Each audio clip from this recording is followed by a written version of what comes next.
ጌታ ኢየሱስም ብታምኚስ የእግዚአብሔርን ክብር እንድታይ አልነገርሁሽምን? አላት። ይህንንም ብሎ በታላቅ ድምፅ አልዓዛር ሆይ ወደ ውጭ ና ብሎ ጮኸ። የሞተውም እጆቹና እግሮቹ በመግነዝ እንደተገነዙ ወጣ፣ ፊቱም በጨርቅ እንደተጠመጠመ ነበረ።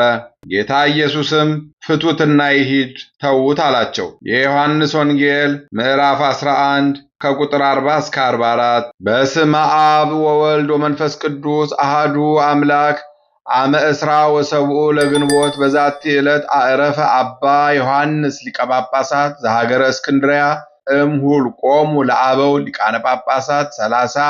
አንድ አምላክ በሚሆን በአብ በወልድ በመንፈስ ቅዱስ ስም ግንቦት 27 በዚች ቀን ለአባቶች ሊቃነ ጳጳሳት 30ኛ የሆነ የእስክንድርያ ሀገር ሊቀ ጳጳሳት አባ ዮሐንስ አረፈ። ይህም ቅዱስ ደግ የተማረም ነበረ። ከልጅነቱም ጀምሮ በገድል ተጠምዶ የሚኖር ነበር። ከዚህም በኋላ በዋሻ ውስጥ ራሱን እስረኛ አደረገ። የትሩፋቱና የእውቀቱም ዜና በተሰማ ጊዜ በእስክንድርያ ሀገር ላይ ይዘው ሊቀ ጵጵስና ሾሙት። ብዙ ድርሳናትንም ደረሰ። እግዚአብሔርም በዘመኑ የቤተ ክርስቲያንን ስልጣን አጸና። ይህም አባት በተሾመበት ወራት ደግ ምዕመን አንስጣስዮስ የሚባል ንጉሥ ነበረ። በአንጾኪያም የከበረ አባት አባ ሳዊሮስ ነበረ። እርሱም ወደ አባ ዮሐንስ ስለ ቀናች ሃይማኖት እንዲህ ብሎ በመልእክቱ ውስጥ ጻፈ። ለጌታችን ኢየሱስ ክርስቶስ ከተዋህዶ በኋላ እንደ አባቶቻችን እንደ አባ ዲሜጥሮስና እንደ አባ ዲዮስቆሮስ እምነት ያለ መቀላቀል፣ ያለ መለወጥ፣ ያለ መለያየትና ያለ መጨመር አንዲት ባሕርይ አለችው። አባ ዮሐንስም መልእክቱን ተቀበለው።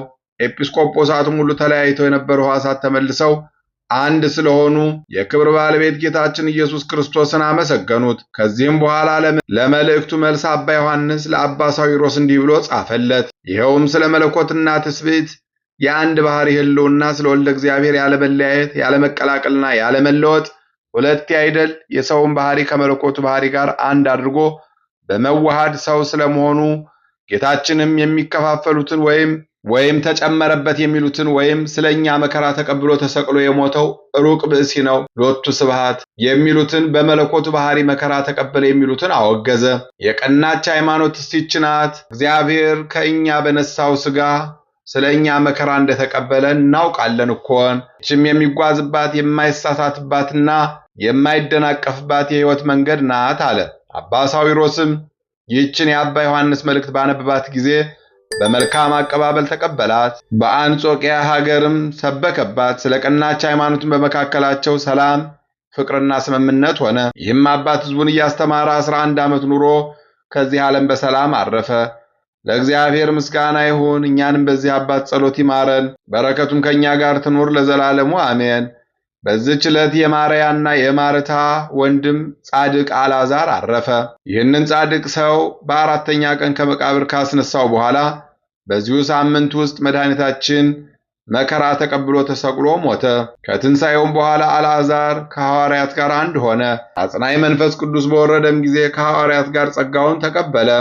ሐዋርያትም በቆጵሮስ ሀገር ላይ በአንብሮተ እድ ኤጲስቆጶስነት ሾሙት።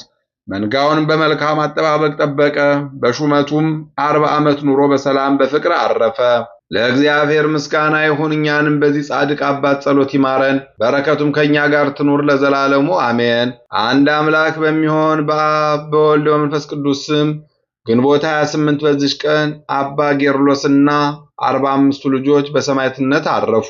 ምስጋና ይሁን ለአብ ለወልድ ለመንፈስ ቅዱስ አንድ አምላክ በሚሆን ዛሬም ዘወትርም ለዘላለሙ አሜን። በግንቦት 27 ቀን የሚከበሩ ዓመታዊ የቅዱሳን በዓላት፦ ቅዱሳን ሐዋርያት ወአርድእት፣ ቅዱስ አልዓዛር ጻድቅ ሐዋርያ፣ ቅዱሳት ደናግል ማርያ ወማርታ፣ አባ ዮሐንስ ሊቀ ጳጳሳት። ወርሃዊ በዓላት የጌታችን የአምላካችን የመድኃኒታችን የኢየሱስ ክርስቶስ በዓለ ስቅለት፣ አቡነ መብዓጽዮን ጻድቅ፣ ቅዱስ መቃርስ የመነኮሳት ሁሉ አለቃ፣ ቅዱስ ያዕቆብ ዘግሙድ፣ ቅዱስ ገላውዲዮስ ሰማዕት ንጉሠ ኢትዮጵያ፣ ቅዱስ ቢፋሞን ጻድቅና ሰማዕት፣ ማር ቅዱስ ፊቅጦር ሰማዕት። ጌታ ኢየሱስን ብታምኝስ የእግዚአብሔርን ክብር እንድታይ አልነገርሁሽምን? አላት። ይህንንም ብሎ በታላቅ ድምፅ አልዓዛር ሆይ ወደ ውጭ ና ብሎ ጮኸ።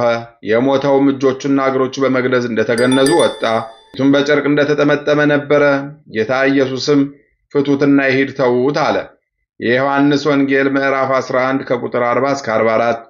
የሰማነውን በልቦናችን ያሳድርብን። ከቅዱሳን አባቶቻችን ከቅዱሳት እናቶቻችን በረከት ረድኤት ያሳትፈን። እኛንም ከኃጢአት ማሰሪያ እንድንፈታ አምላክ በቸርነቱ ይፍቀድልን። የቅዱሳን ሐዋርያት በረከታቸው ይደርብን። ጌታችን መድኃኒታችን ኢየሱስ ክርስቶስ በተወጋው ጎኑ በፈሰሰው ደሙ በአማኑኤል ስሙ ይቅር ይበለን። ሰላም እንዳሳደረ ሰላም ያውለን። ጸሎታችን ይቀበልልን። ወርሃ ጾምን በሰላም እንዳስጀመረ በሰላም ያስፈጽመን። እንበል አቡነ ዘበሰማያት ይትቀደስ ስምከ ትምጻእ መንግሥትከ ወይኩን ፈቃድከ በከመ በሰማይ ኢየሱስ ክርስቶስ ከመ ይስረይ ለነ ኃጣውኢነ ተማኅፀነ ብኪ ኃይለ እግዚአብሔር አብይ ኦ እግዚእ ኢየሱስ ክርስቶስ ስረይ ኃጢአቴ ወኃጢአተ ኩሉ ሕዝብከ ማሰረ ኃጢአት እግዚአብሔር ይፍታ። እግዚአብሔር ይባርክ። ሰላም ያሳደረ ሰላም ያውለን። ሰላም ያዋለ ሰላም ያሳድረን። ይቆየን።